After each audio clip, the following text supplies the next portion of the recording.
Turn to question 18. I call on the Honourable Member for Middle, Mr Shimmins again. Thank you, Mr Speaker. I'd like to ask the Chief Minister what plans he has to test all arriving key workers for Covid-19. Call the Chief Minister to reply. Thank you, Mr Speaker. Consideration of all possible options around testing have been considered by the Council of Ministers on a number of occasions in support of our COVID response, including those for key workers. Considerable investment has also been made by the Isle of Man Government and also support from the charitable sector to expand on island testing capability, which during September this resulted in a threefold increase in the capacity to the current position of 300 tests a day. Testing of key workers is undertaken for all pathways used by the Department of Health and Social Care and is used on an exception basis where practical for other key workers.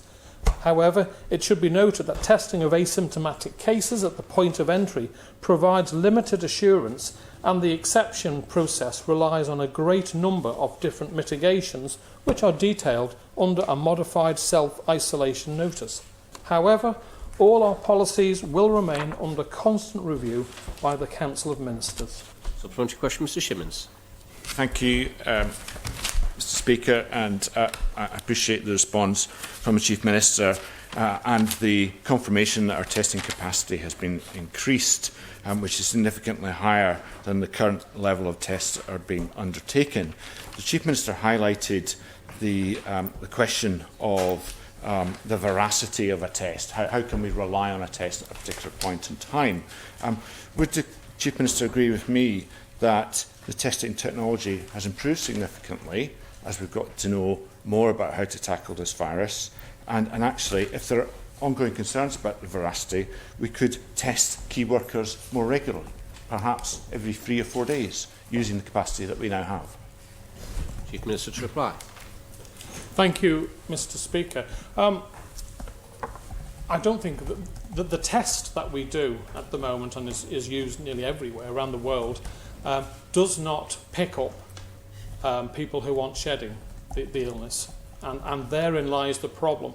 I think if a test comes along, and I sincerely hope one does, that when you're tested, picks up whether you've got it or not, that to me is a game changer. At this moment in time, sadly, it only picks it up if you're shedding, so you can be asymptomatic, pass the test, get a negative result, and be given the confidence, well, it's my cousin's 50th wedding anniversary in 4 days' time, I've had the test, don't worry, I'm going to go and attend the party because I've had this test and it's given me a negative result. So obviously we are reviewing this all the time. I just want to reassure the Honourable Member, but at this moment in time we feel that what he is requesting could do more damage than good, because it would give people a false impression. That said, the Department of Health and Social Care, which is circa 50% of all of the key workers coming to our island, do the test, because obviously they are having face-to-face, in some instances, meetings with members of the public. It's a highly difficult area, and we do our best. Occasionally we change an opinion when new evidence comes along, or a new test that gives us the sort of results that we're all looking for. Thank you, Mr Speaker. Supplementary question, Mr Shimmins. Thank you, Mr Speaker. Just going back to my previous supplementary question, and the shedding is clearly an issue. What other jurisdictions have introduced to combat that issue is test more regularly. So could we test the key workers more regularly to combat that issue? Now we have the capacity. And also, if we're relying on the test for the key workers in the Department of Health, given all the limitations it has, why are we reluctant to test the key workers who are coming to work in the Department of Infrastructure or other private sector companies? Thank you. Chief Minister to reply. Thank you, Mr Speaker. And I think my last line was a sort of a catch-all, really, that all policies will remain under constant review. So something we are looking to review all the time. That said, I can't give any names, but we did have a key company refuse to send over their staff if they were going to be forced to be tested for COVID-19. Now, I'm not saying they were the incinerator. I'm using the incinerator team that came over to do repairs as an example. If we insisted on that company having their people tested, and they refused, and they were the only people that could fix that piece of equipment, then if we've passed a rule saying you must and they refuse to come, we end up with an incinerator. That wasn't the case, I hasten to add, but I'm giving an example of a key piece of critical equipment where a company refused to come over if that was going to be put on. So it's a fine balance, Mr. Speaker. We have to monitor the situation, and if the medical experts feel that there is a need for increased testing of the key workers, then that's something obviously the Council of Ministers will give very serious thought to. Supplementary question, Dr Allinson. Thank you, Mr. Speaker. Would the Chief Minister agree with me that resources are finite, both in terms of finances, but more importantly in terms of reagents and swabs used for testing? And as we walk ourselves into a winter which could well show increase in the outbreak of the virus on our island, but also increase in normal winter illnesses that need to be differentiated from Covid-19, surely those resources should be prioritised, those people with symptoms. Thank you. Chief Minister to reply. Thank you, and I thank the Honourable Member for Ramsey, Dr Allinson, for raising the many varied areas that we have to consider on when we do testing, our borders strategy. There are a raft of reasons why wherein we find ourselves in the position that we are with our various rules and regulations, but I like to think that we are fleet of foot, and that if a situation does change, then we will react to that situation, and it may well be that I'm announcing in 2 months' time that we are doing additional tests of key workers because the test has changed or we have the capacity. So, as I say, all policies remain being constantly reviewed by the Council of Ministers, and I do take on board all honourable members' views in this very complex area.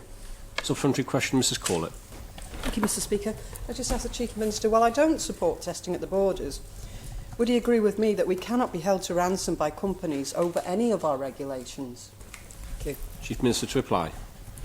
I totally agree with her sentiment, and I was disappointed to find out that a company had refused point blank to send their team over to do something that they were the only people that could do it. So you're damned if you do and you're damned if you don't. Yes, in a perfect world, everyone should be made to take the test if they're in that area, but you're then in a catch-22 situation where you could cut your nose off to spite your face. So I think we've got the best, the rules and regulations that we're applying. I think they're working at this moment in time. But if we need to tighten them up, then of course that's something that we will review and take action on. Supplementary question, Ms Edge. Thank you, Mr. Speaker. Just wonder whether the Chief Minister could confirm that the company that he's talking about, that they didn't come to the island or they did, and what work was it they were carrying out? Chief Minister to reply. Thank you. I think under data protection, I'm not able to discuss individual companies and their movement of staff onto the island. Final supplementary question, Mr Shimmins. Thank you very much, Mr Speaker. And I'm grateful for the Chief Minister's responses. It's been very interesting. And I was also grateful for Dr Allison's supplementary question to the Chief Minister, which we asked about the capacity constraints, because clearly there are capacity constraints. We have finite limitations. But I do also recall the mantra, test, test, test, which was said on a regular basis throughout this crisis. So it does feel that capacity and building up a capacity is really important. Perhaps the Chief Minister could advise what other steps we're taking to increase the number of tests we're able to undertake each day, what he thinks we could get to, and what steps are we taking to make sure that we have a very adequate supply of the necessary ancillary equipment, swabs, etc. Thank you. Chief Minister to reply. Thank you, Mr Speaker. And I thank the Honourable Member for test, reminding us all at one stage the Isle of Man was in the top 10 countries per capita on testing when we needed to. When we had it in our community, we didn't know where it was, and we needed to kick it off the island. I'm delighted that 4 months ago we kicked it off the island. We were the first country in the British Isles, if not the world, to do away with social restrictions on distancing, etc. And once you you are in that position, then taxpayers' money. Obviously, the Treasury member would be jumping on top of me if the bill was any greater, if we were spending unnecessary testing. Now, we have increased our capacity to go up to circa 600 tests a day. We've bought extra equipment. We have X thousands of swabs in storage. In the early days, it was quite frightening with the National Strategy Group and the Council of Ministers what we were facing when we were planning and the number of swabs that was not available worldwide. We are in a strong position for reserves of that for the winter coming. I think circa 35,000 swabs are held in our reserves ready for the testing. We have additional equipment, but is there a need at this moment in time to do the test when we do not have it in our community? We don't have infinite resources. The Treasury Minister doesn't have deep pockets or a money tree, and we have to try and use our resources to the best of our abilities whilst protecting the good people of this island. Thank you.